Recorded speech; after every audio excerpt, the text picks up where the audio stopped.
Just imagine that you're living your best life that God gave you. But then suddenly, without warning, you are now accused of a crime that you did not commit. Now, from living your best life, you're living your worst life. Well, on this week's installment, inside the Shame-Free Life podcast studio, we're going to have a candid discussion by asking a relevant question.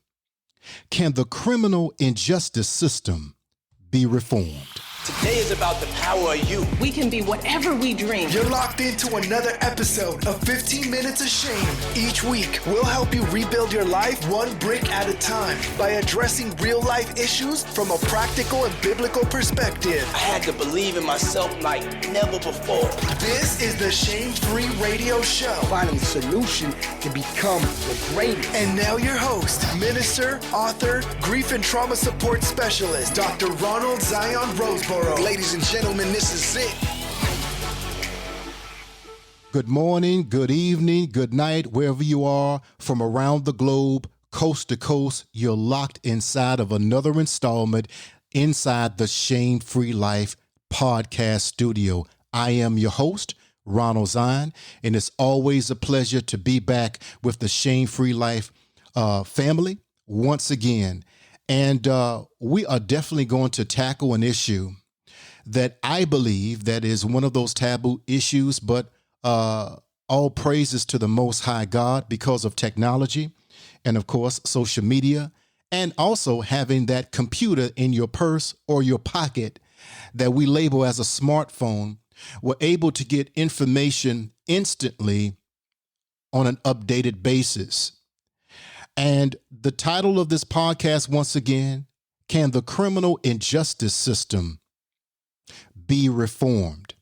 But before we get into it, I want to take a quick commercial break. Well, breaks. Let's go ahead and get them out of the way. Then we're going to jump into this riveting conversation concerning the reality of the criminal, some say justice system, others say injustice system. Well, before the end of the show, we will certainly look at statistics and facts, and we will allow you to come to the conclusion, can the criminal injustice system truly be reformed? Let's take a quick break or breaks, and we will return momentarily. Have you considered continuing your education? Or do you find yourself like so many, sidetracked by life, fear, or maybe even excuses? Well, I've come to tell you that there is absolutely no perfect time than right now. Time is ticking away. So get your degree today. Rehoboth International Bible College is an accredited university designed to meet your higher biblical education needs. Simply go to RehobothInternationalBibleCollege.com or call 866-235-0812 extension 0. You are an investment, so it is past time for you to reap the dividends. Rehoboth International Bible College. Have you ever felt alone and life is out of control? Perhaps like a sailboat at sea in the midst of a tsunami. Well, you're not alone. Here at the Shame-Free Life, LLC, we offer services in trauma recovery, crisis intervention, and empowerment coaching. We operate in integrity, confidentiality, empathy with coaching ethics. Contact us at theshamefreelife.com or email us at contact@theshamefreelife.com. You may not be responsible for your injury, but you are responsible for your healing. Let us help you rebuild your life one brick at a time, because your life begins when you say so.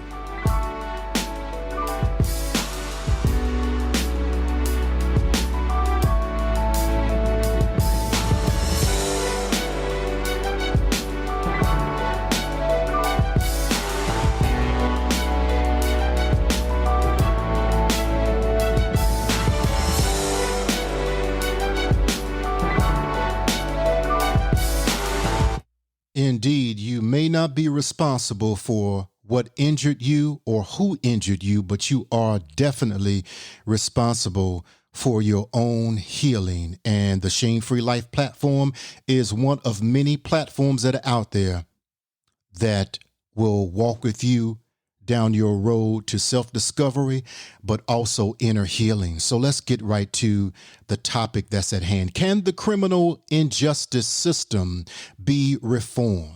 Now, I'm pretty sure that there are many people that are involved in the criminal justice system to whatever degree or position. And this is in no way, and let me put my disclaimers out there before I really begin to move and transition into the subject matter. There are many that are listening that are involved in the criminal justice system to whatever degree, whatever functionality in which you are in that position. And that is great. And so this is in no way, shape, or form an indictment against you personally. I really believe, and I come from the school of thought, as the old elders used to tell me, that when you throw a rock in a pack full of dogs, the only dog that holler is the dog that got hit. So if you did not get hit by the rock, then there's no need for a response from you. But if in fact you get hit by the rock of truth, by the rock of statistics, by the rock of statistical data that backs up the assertion that one is making, well then, if the shoe fits, then by all means, put it on. So we're going to get right into this topic. But first, let me point out a couple of stats and facts. And I'm one of those individuals, and this is the second and final disclaimer, that I have a problem with injustice. I don't care if you're black, if you're white, if you're Latino, if you're male, female, a dog, a cat, a kangaroo. I have a problem with injustice. Just as my Heavenly Father and his Son, Yeshua, Jesus, the Messiah, had a problem with injustice. And those who understand righteousness or who practice the principles of righteousness hear and obey. And so we are of the same DNA as it relates to instituting righteousness in an unrighteous world. And especially when we're dealing with systems that, bar none, have shown themselves to be unrighteous as well. So let's take a look at some stats that came by way of the Innocence Project. There are so many nonprofit organizations out there, such as the ExodusFoundation.org, such as Pinnacle Community Outreach. There are so many nonprofits, faith-based organizations, and I hats off to you and I salute you for actually implementing the kingdom of God in the earth by addressing the ills of the people that were created by the Most High for his glory and to fulfill their earthly purpose. So I salute you. And again, regardless of who you are, I think it was Martin Luther King, and it was, who made it adamantly clear that injustice anywhere is injustice everywhere. Regardless of your tax bracket, regardless of your zip code, if there lies injustice, there lies a problem that awaits a solution. Now let's take a look at some stats and facts from the Innocence Project that's doing phenomenal work in every community from coast to coast and around the globe. 3,555 years Innocence Project clients collectively spent wrongfully incarcerated. 3,555 years. 232 Innocence Project victories are up to date. So thus far, and this is not counting those who are innocent but were found guilty in the court of lawlessness. But to date, the Innocence Project have under their legal belt victories of 232 cases. 5% of the 232 people pled guilty to crimes they didn't commit. 5%. 10% of the 232 people were sentenced to death. Now, this backs up. Now, these are staggering statistics that you're hearing, and I invite you to go to, because I always cite my references, go to the innocenceproject.org. I adjure you. Also, if you go to the Pew Institute research, that the Pew Institute, they also backed up this reality that 10% of the 232 people that were sentenced to death, because they cited that 1 in 9 people on death row are innocent. 1 in 9. So my question to you, how many people have gone to the grave by way of lethal injection, by way of the gas chamber, by way of the electric chair, fried to death, by way of the firing squad? How many lives were cut short and they were innocent, but spent the remaining of their days on death row to die, to lose their lives for a crime that they did not commit? Let's move on with statistics. 1 in 9 people on death row, we talked about that are innocent. Now, please go to the Pew Foundation. Let's transition. 62 is the estimated number of exonerees who have not received compensation for wrongful convictions. 14 states do not have a compensation at all. Now, this is very interesting, because now we're talking about adding insult to injury. It's not enough, and we're going to get into the traumatic reality later in the broadcast, but it's not enough to take someone's freedom that was given to them by their Creator, the Most High God, unjustly. But then not only taking their freedom, now you tarnish their criminal record. And if that is not enough, once you release them from the belly of the beast, now the belly of the beast vomits them out. Whether they max out their entire sentence, still maintaining their innocence, or the belly of the beast vomit them out by way of being exonerated from the crime that they did not commit, or the belly of the beast vomits them out by way of a funeral home, by being placed on death row and have surpassed or met the execution date. Now, here, according to the Innocence Project, are some common causes of wrongful conviction. 63% involved eyewitnesses misidentification. 17% involved informants. 52% involved misapplied forensic science or prosecutorial misconduct. 62% involved false confessions. Now, again, these statistical data you can find certainly on the Innocence Project, innocenceproject.org website. Go there, as well as the Pew Research Institute as well. Now, let's put a face on this, because if there are a total number of years of 3,555 years that are spliced between that we know of 232 people, we're not talking about the people that were coerced into a plea deal, a plea bargain with the district attorney, and the district attorney knew that this person is innocent, or there's reasonable doubt to say, hey, wait a minute, something's wrong with this case.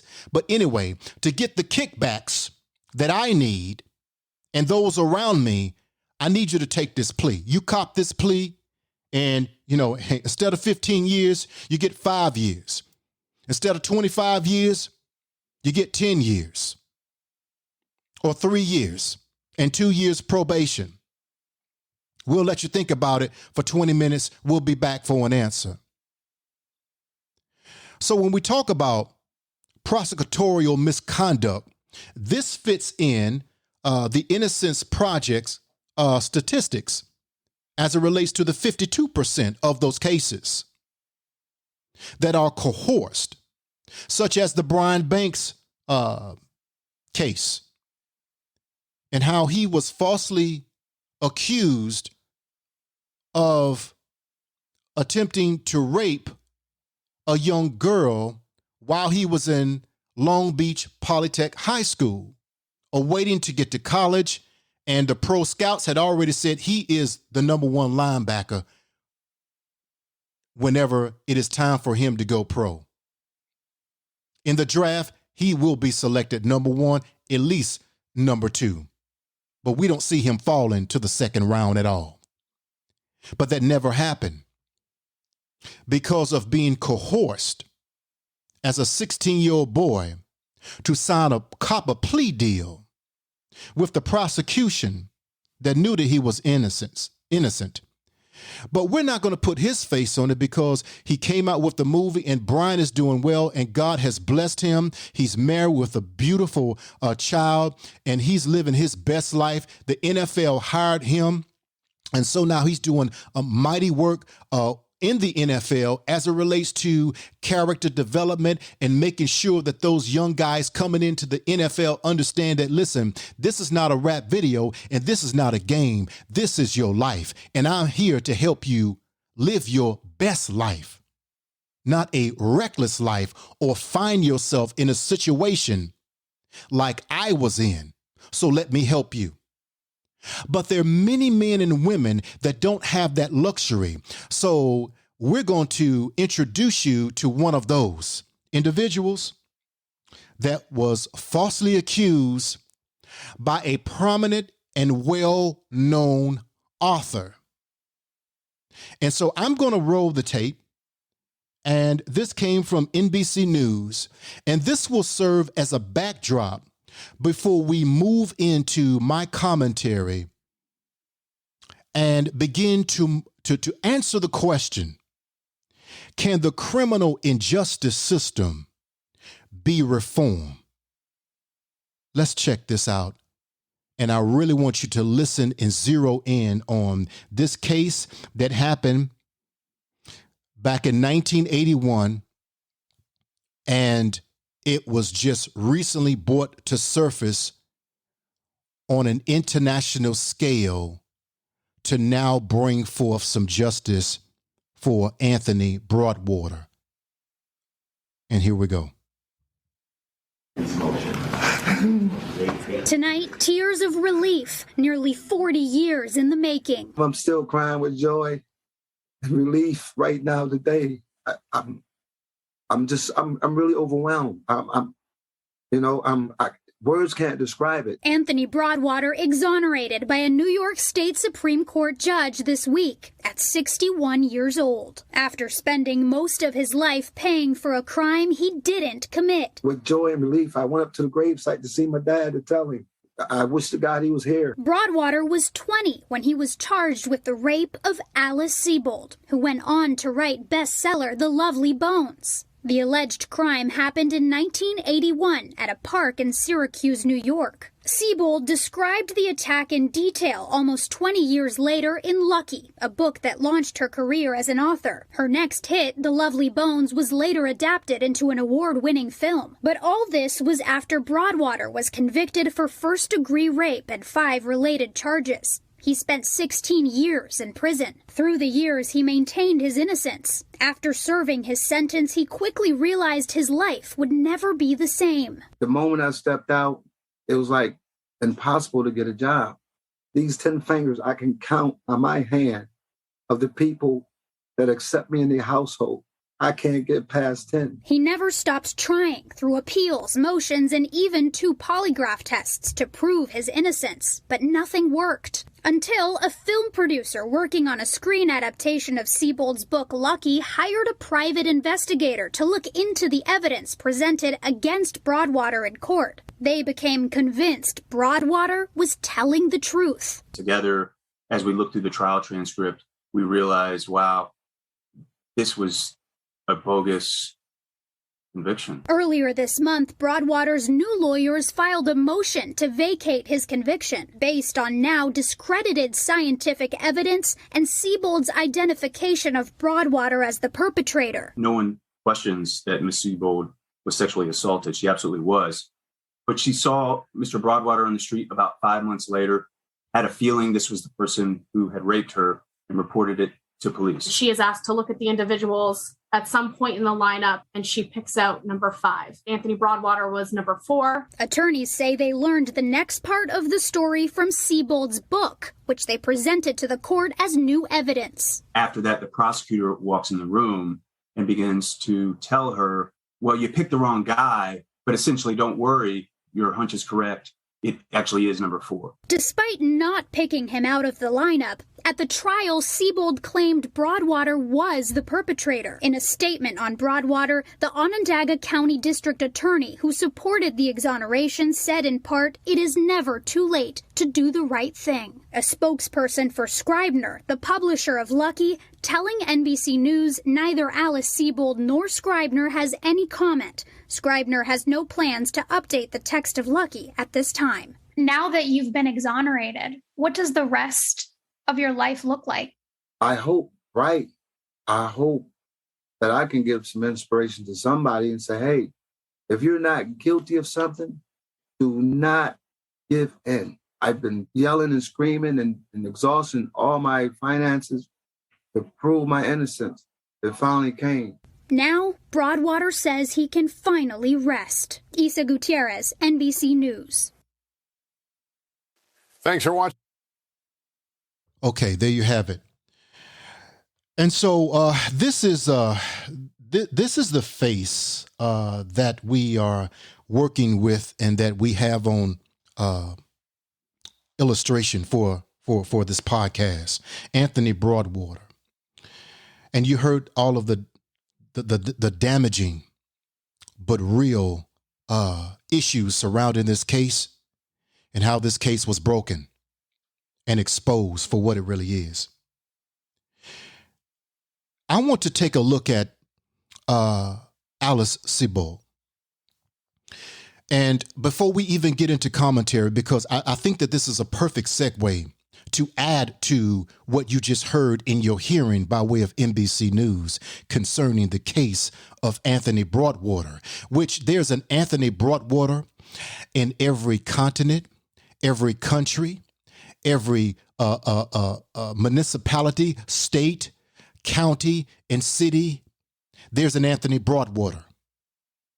But we're just making him the poster child of not only being victimized by this bastardized system that is labeled, and rightfully so, the criminal injustice system, but also to expose those who profit from his demise. Now enter Alice Sebold, who is an award-winning author and also benefited from her screen production in Hollywood. And as it was said that this particular attack happened in 1981 as she was 18 years old in Syracuse University. So she went on to write the book, the memoir, Lucky. Now, Lucky went on to sell more than 1 million copies. And I took the liberty to find out exactly what does her financial portfolio look like.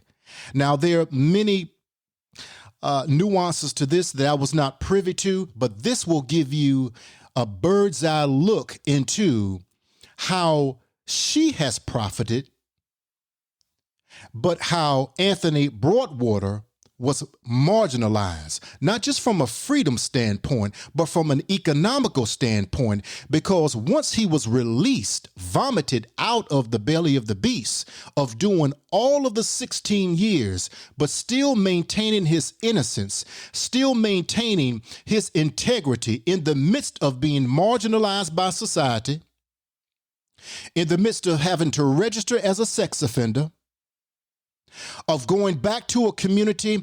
Many don't want you there. Most will embrace you, and some just don't understand you. Having doors shut in your face, can't get a job at Jack in the Box, can't get a job at Amazon, can't get a job at any type of major corporation that you will be able to contribute to your home from a financial, economical standpoint, that you can truly benefit from the capitalistic society in which you were vomited back into. But the resources that he did have, as NBC eloquently noted, or as he noted on NBC rather, that he exhausted everything to try to prove his innocence. But it wasn't until the producer, my God, it's something about God. He always have a ram in the bush. Just when you're counted out, just when you're marginalized and ostracized, God always have a ram in the bush. Whether you are Abraham or whether you are Joseph of the Bible, who was also falsely imprisoned and accused for attempting to rape Potiphar's wife, a military commander's wife, which he did not do. But God always have a ram in the bush. What do you mean, Ronald Zion, a ram in the bush? Well, simply means that you may think that you're getting away, but God will always come to the rescue somehow, somewhere. And so here is a producer that, according to the NBC report, left the production of Lucky with a lot of questions, but no answers. There's something sketchy here that's just not right concerning what she said. So he went in his own bank account. We don't know if he was a so-called Christian or not. But I will tell you, he was being used by the Most High God to do oftentimes what we Christians fail to do. God today. We talk about it, we sing about it, we preach about justice, but when it comes to putting boots to the ground, when it comes to going in our own bank account, when it comes to trying to go to bat for somebody, we oftentimes don't.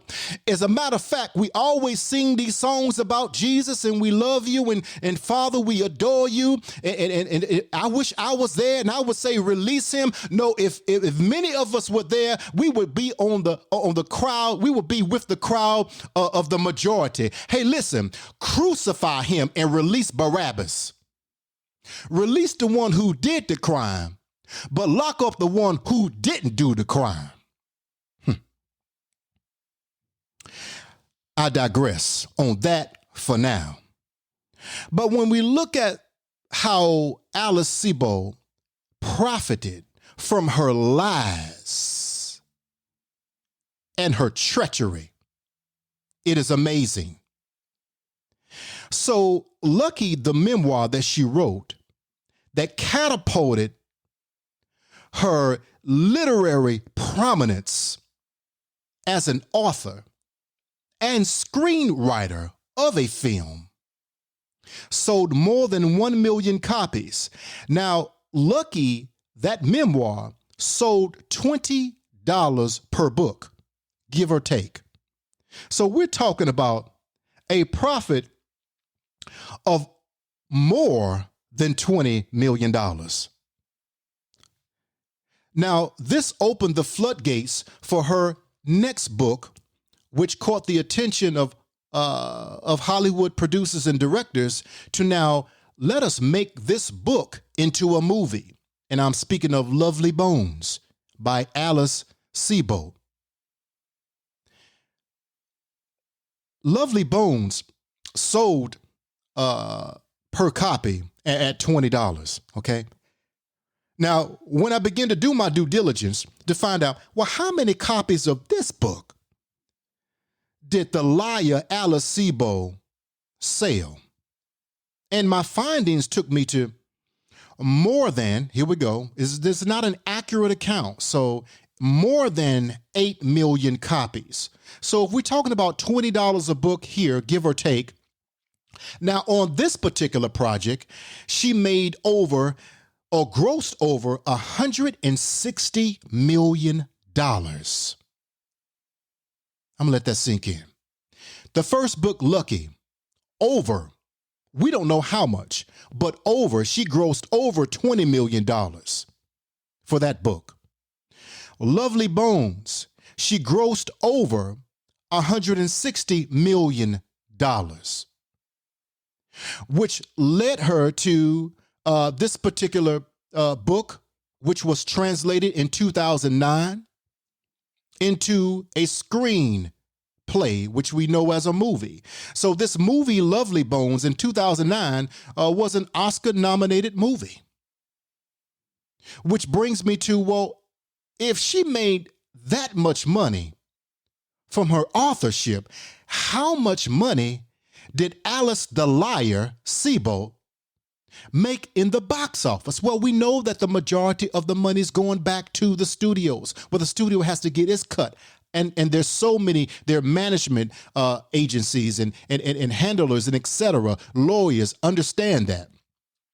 But I want this to be in your hearing, that the domestic box office, how much Lovely Bones grossed in 2009 was $44,114,000. $44,114,000. Well, 232.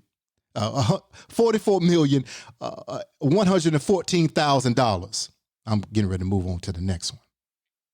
Now, the international box office. This is how much she grossed, or the movie grossed, that is. $50,780,000. Now, worldwide, this is a collective of both domestic and international revenue. That worldwide, Alice Sebold, the movie Lovely Bones, grossed $94,894,000. Now, this is not including speaking honorariums. This is not including at all paid appearances. This is certainly not including any financial investments that she has in her portfolio. This is how much money she has prospered off of a lie that took the life of Anthony Broadwater, whose wife always wanted to have children. Now at 61 years old, what are the chances of that happening? So when we look at, now here comes the commentary. When we look at anyone who was violated, and there's so many people that are violated, so many women that are violated, molested, raped, etc., and there's trauma that is attached to that, and there is a justice that should be attached to that. There should be no miscarriage in justice when a woman is violated. But what happens when a man is violated by being accused of a rape or attempted rape of something, a crime that he did not commit, and now his life is snuffed from him? While those who make that assertion or fabricate that lie, they profit from his demise. As you have heard the financial readings of Alice Sebold, there is something to this that I think that we can all draw from. That everyone that walks around that you see on the street doesn't mean that they're innocent. And every person that's locked up doesn't mean that they're guilty. When we talk about the trauma of men, especially black men. Now they are white. See, this particular system, it attacks the vulnerable and the weak, regardless of your nationality. Because I believe that the Innocence Project, they have also asserted that 33 to 34% of their cases of exonerees are white. However, 55 are black. Well, we already understand that the system was never made for us. It was made against us and to protect those who are the real perpetrators. Okay? So when we begin to look at the trauma that affects the mind of one who was falsely imprisoned, falsely accused, you can't even fathom it. Here you are, you're taken out of civilian life and you are thrusted into a culture and into an environment, moreover, into a world that is foreign to you, where there is gangs, where there are real predators that'll take your life because they don't have a max out date. They have 25 years plus a box cart of 30 years, and then they got to be expedited back to another state to do another 10 years and also another 7.5 years. So they will never see the streets again. But you will. And they hot about that. So if you look at them the wrong way, I can put a knife in you. They can make up something just to kill you, to relieve that demonic stress that they have on the inside and the reality that they will never see the streets like you will. So when you talk about that type of pressure and stress of those that are around you, that are called inmates, but those residents around you, now you have to deal with the sights and the sounds of so much that goes on, from, cats in the shower masturbating to chicks that are COs, correctional officers, that are posting up that the prisoners can get a shot at them as they're posted up in a seductive manner to masturbate. Now you are seeing all of this around you, and that's foreign to you. You've never been in this kind of environment. You're hearing men get raped, or you're hearing about men getting raped. You're seeing men come in as strong men, but leave out with tight pants on and switching and twitching because they've been turned out by another man or multiple men, gang rape. You're seeing drugs being filtered in the prison. People smoking drugs, injecting drugs, drugs being brought in by families, drugs being brought in by correctional officers. How do you think they get in?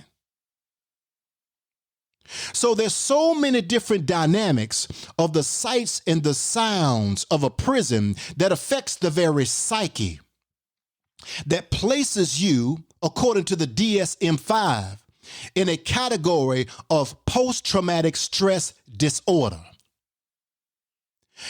Post-traumatic stress disorder affects not only the functionality of the brain, but moreover the emotions, the circuitry, the neurological functionality of our brain. It affects our emotions, how we govern ourselves, our self-esteem or lack thereof, how we see ourselves. And so it produces hypervigilance. It produces sleep deprivation, can't get any sleep.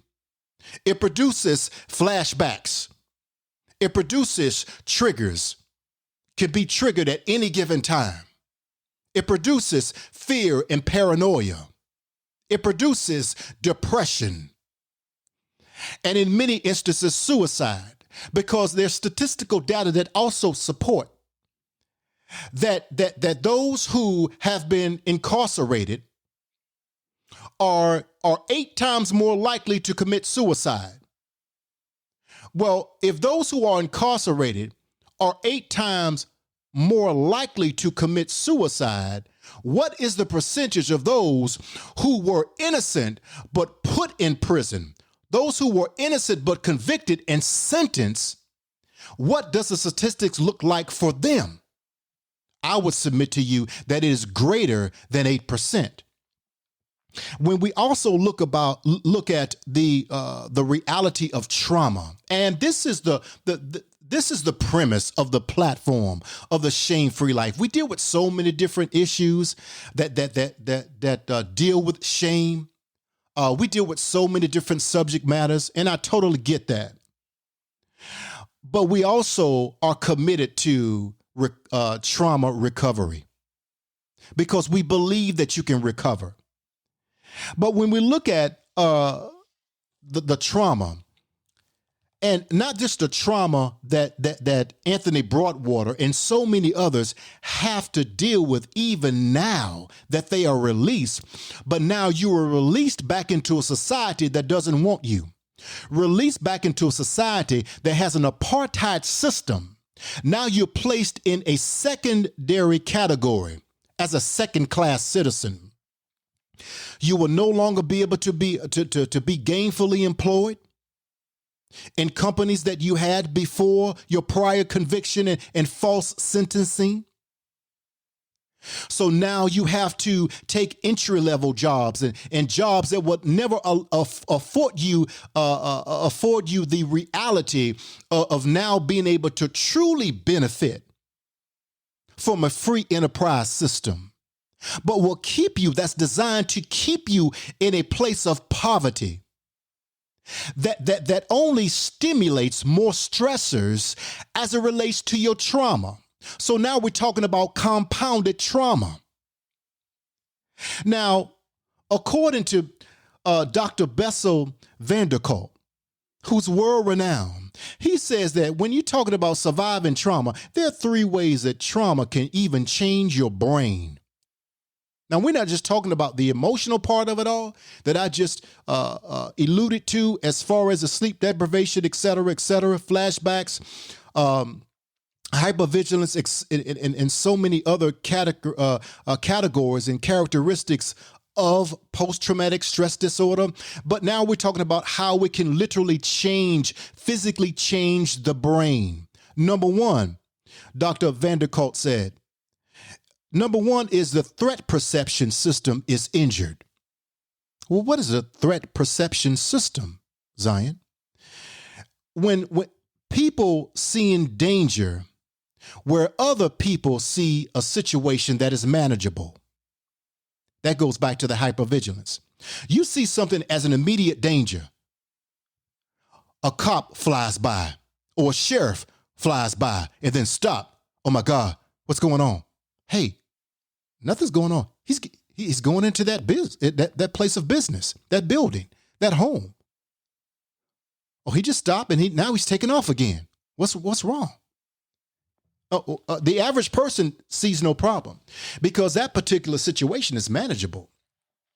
But to a person who now has been effectively, from a neurological standpoint, affected by trauma, their threat perception system is damaged or injured. He said, number 2, the filtering system is injured. But what is the filtering system in our brain? What is relevant versus non-relevant? Some people can just brush things off. That's not really relevant. Well, another person would say, well, that's very relevant. Well, why did they say that? Why did this person post that on social media? Are they talking about me? Hey, dude, I'm not talking about you. What are you talking about? Triggers.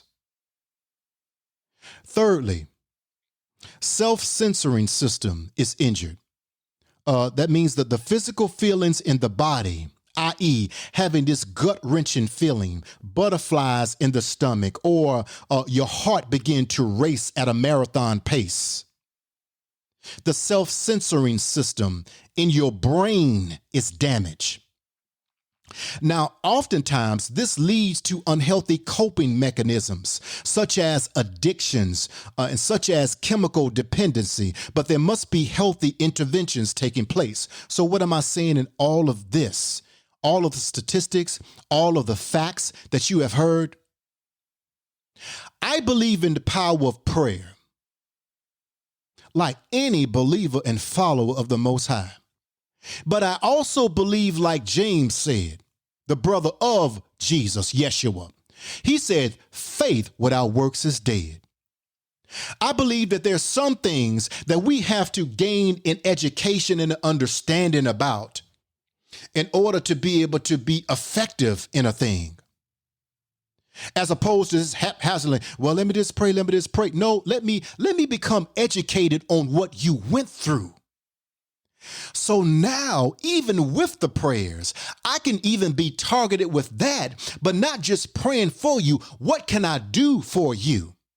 See, that's what the producer did. Brings me to this. It's just like God. Here, this woman, the liar, Alice Sebold, that made millions of dollars, tens of millions of dollars off of her lies, that it took a producer to do the right thing. Said, listen, I don't really know anything about praying. Oh, he may be an atheist, agnostic. I don't even believe in a God. But something in him said, wait a minute, something's just not right.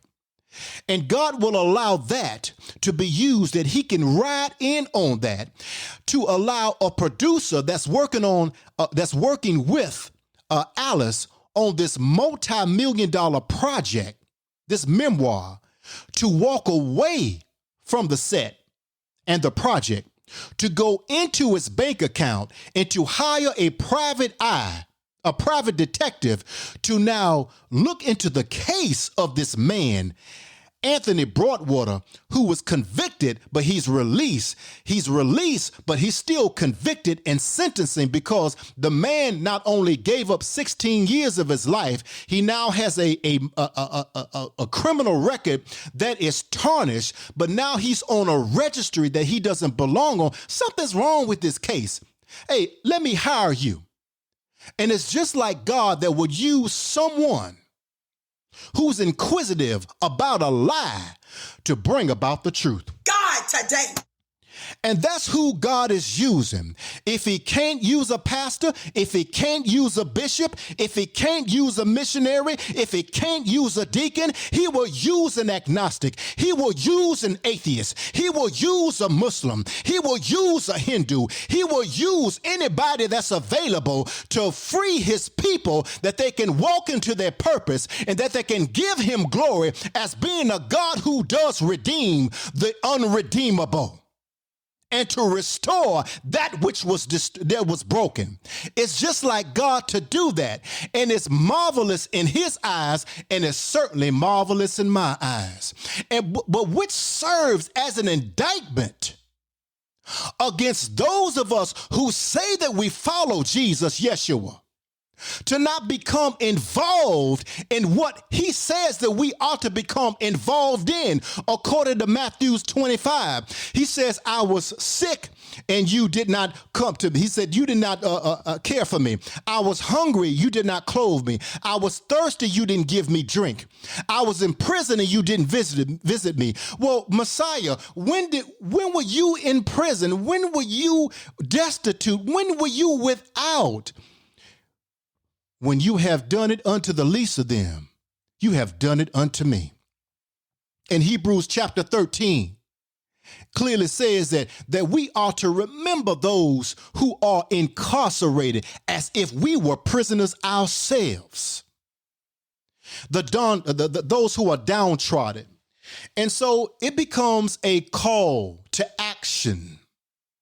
Not just another call for another conference, not just another call for another prayer meeting. Those things are wonderful, but my question is, are we putting gospel boots to the ground and dealing with realities and injustices as Jesus said, Yeshua said that we ought to do to advance his kingdom, or are we too busy advancing ours? God today.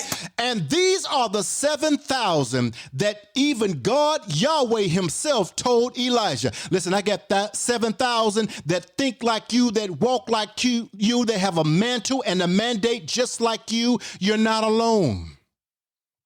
And I'm so grateful that we find them in ministries like the Innocence Project. We find them in ministries like the Exodus Foundation. We find them in ministries that put boots to the ground to not only get those who are POWs out of a warfare type prison, but to make sure that they receive the psychological and therapeutical assistance, to make sure that their needs are met, to make sure that we do get your record expunged, that you can make the money for your family that you ought to make, because best believe it was a lot of money being made on you, bro. And lastly, I'm going to leave you with this. Those states that will not even compensate for the damage that they have done to innocent men and women, black, white, and Latino, I believe that they are under the judgment of the Most High God. God today. I'll say it again just for the hearing impaired. Those states, by prosecutorial error and misconduct, those states that have locked up innocent men and women, those states that have men and women marginalized and will not compensate them, but have made money off of them and continue to make money off of them, those states are under the judgment of Almighty God Yahweh. And before I take it back, I'll add more to it. This is a clarion call. Regardless of where you are in clergy, this is a clarion call to the therapeutic community. This is a clarion call to business owners and the like, to become involved in injustices, because we are commissioned to. If you are a believer, and if you're not a believer and you're doing that which a believer does, my hat's off to you, because you have more, excuse my my lack of words, or not my lack of words, because I never lack words, excuse my vernacular. You have the balls to do what many of us who call ourselves believers won't do. So hats off to you in indictment against us. But God is calling us to be concerned with the very things that concern him. And I'm going to leave you with this. Those who say that they follow Jesus, Yeshua, do you realize that you follow an ex-felon? No, not an ex-felon. One who was convicted of a capital offense punishable by death, because all capital crimes are punishable by death. We're the only religion that follows a master, a savior, a redeemer that has not only a criminal record, who was falsely, wrongfully convicted and falsely imprisoned for a crime he didn't commit, but he was also executed on death row. You would think that out of all of the religions on the planet, that those who call themselves Christians will become more involved in cases like these than any other religion. You would think. But if we're not, then that is a heavy indictment. Thank you for joining us on this installment. Can the criminal and justice system be reformed? And my conclusion in my commentary, hell no. Hell no. Yes, and I still love Yeshua, and I'm still bought by him, bought by his blood, saved, a minister of the gospel. Hell no, it can't. Because this system is not broken. This system cannot be reformed. It's too deformed. This system is operating the way that it's supposed to operate, by way of marginalizing and destroying the lives of the poor and the needy and black men and women. So no, this system cannot be reformed. It cannot be saved. It cannot be redeemed. It is too far gone. Matter of fact, it's operating again the way that it's supposed to operate. So if in fact it is operating by way in which it was created to operate, then why should it be reformed? This is where we come in through legislation, through dealing with these issues head on with the power of courage, with the power of God. From a legislative standpoint, we wrestle not against flesh and blood, but against principalities and powers and rulers of darkness, spiritual wickedness in high places. But where God has given us the power to roam, God has given us the power to own. Until next time, your life begins when you say so. Thank you for joining us on the Shame Free Life radio show. For 15 minutes of shame, follow us on IG and Twitter @ShameFreeLife. For information